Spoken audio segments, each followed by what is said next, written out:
Aw shucks, it seems Mr. Cromwell has bit the dust. Quite a shame. I bet if he would have made it to that beautiful box of Fancy Lad snack cakes, he would have made it. For Fancy Lad snack cakes holds that signature flavor forever. You won't find these cream-filled snacks rotting away, no siree. So grab a box today, unless you want to end up like old Cromwell over here.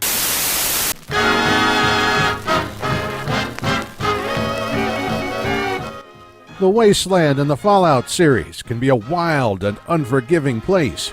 You've had many adventures across this great post-apocalyptic nation, and there is no doubt you have encountered the radioactive wildlife that inhabits it. I am the StoryTeller, and in this series, I am going to take you closer to the nuclear-powered flora and fauna of the Fallout series than ever before, diving deep into the folklore and daily lives of the magnificent creatures, plant life, and terrain that this post-war playground has to offer. So grab a Nuka-Cola and your best box of Fancy Lad snack cakes. This is the Wild Wasteland.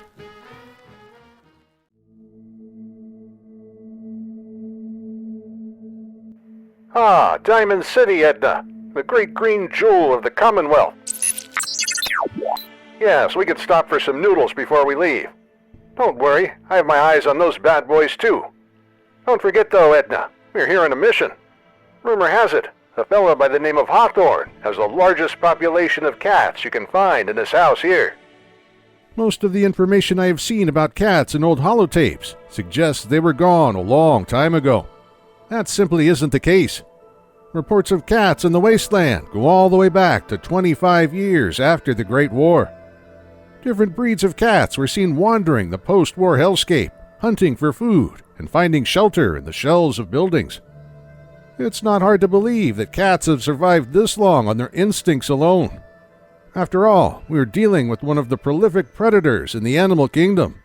Regardless of size, a determined feline can take down prey many times its own size, which, way back before the war, could be pretty big.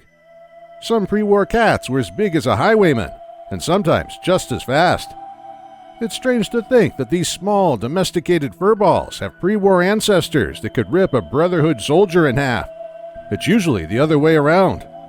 The war did a whole lot of work on the DNA of many animals, but these cats seem to have stayed the same over time. Back west, there have been stories of cats, though most people wrote them off as myths. They must have done a pretty good job of hiding out in the wild. Most of what I've heard is rumors, passed down by 100 different people. Some lady in the den, back in the days of the Chosen One, claimed she had a cat that was hunted for meat. A guy in Broken Hill said he had a cat too, from what I remember of the stories. I seem to remember an old comedian out of New Reno had a bit about a super mutant getting a cat out of a tree. So it is safe to say they are out there, no matter what some people may claim. These days, it's hard to take a step without tripping over a cat. No one is quite sure why they've become so populated, especially in the Commonwealth. I've heard theories that one of the Vault-Tec vaults held a bunch of them. Then one day, it just opened up, and that's why we see so many out and about now. That's all just rumor though, Edna. No one knows for sure.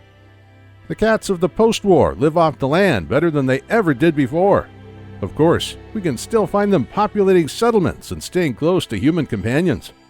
The bond between humans and these common pets like cats and dogs has stood the test of time. It's likely not to end soon. Cats find comfort in these settlements as humans will widely look after them, providing them with fresh food and water, as well as a protected place to live and sleep. A pretty valuable commodity in the world we call home today. That doesn't mean some cats would rather not be around humans, finding their own way in the world.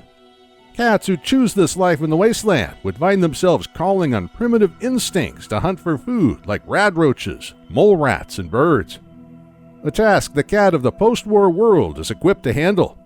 Razor-sharp claws and a mouth full of the most exceptional teeth. A guarantee that dinner will always be on the table. That's not to say they don't have predators. Cats are still hunted for their meat to this day, even by humans. Most people don't even cook it before they eat it. Works in a pinch for a high-protein snack, and some merchants will buy it off you for a reasonable price. No, Edna, you won't find me hunting cats. That doesn't mean I haven't been fed the meat, though. Desperate times call for desperate measures. Well, all this talk about food isn't making those noodles any less appealing. What do you say, Edna? Let's go grab a bowl from Takahashi at Power Noodles. I'm starving. Maybe I'll tell you another joke while we eat. Ha! Good one, Edna. That reminds me of some of the stories we heard out in the Mojave, or that time we ran into that nest of cazadores.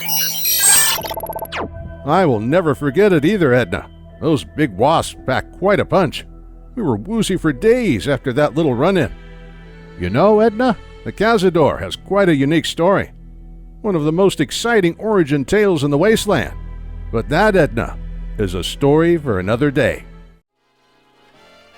Thank you for watching another episode of The Wild Wasteland. If you enjoyed the show, think about leaving a like and subscribing for more Fallout content. I want to thank my patrons and YouTube channel members. I could not continue to do this without you, and you guys are my foundation. I'm super grateful for the support. A special thanks goes out to my biggest supporters, Kim Jong-un, Mark Train, Irwin, Your Typical Redneck, Fireflare, Primarch Mustard, and Corbin King. You guys are the light shining in the darkness. Thanks again for watching. I will catch you on the next one. It has been Mantis. I gotta testify. Come up in the spot looking extra fly.